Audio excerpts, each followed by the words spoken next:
আইনশৃঙ্খলা পরিস্থিতির উন্নয়নে ব্যবস্থা গ্রহণের সরকারকে আহ্বান বিএনপির।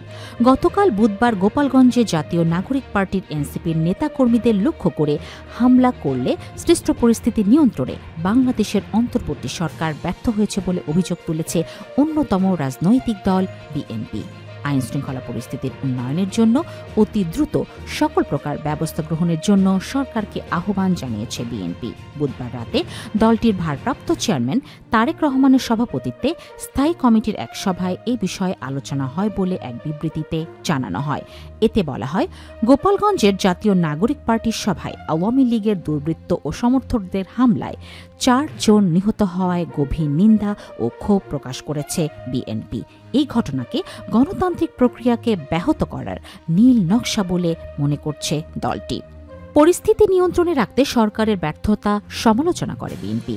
সরকারের পক্ষ থেকে বলা হয়, জাতীয় সংসদ নির্বাচনকে ব্যাহত করবার জন্য একটি মহল পরিকল্পিতভাবে দেশের আইনশৃঙ্খলা পরিস্থিতির অবনতি ঘটাচ্ছে। মবক্রেসি, হত্যা, ছিনতাই, ডাকাতি, চাঁদাবাজি ইত্যাদি অপরাধমূলক কর্মকাণ্ড বৃদ্ধি পাচ্ছে।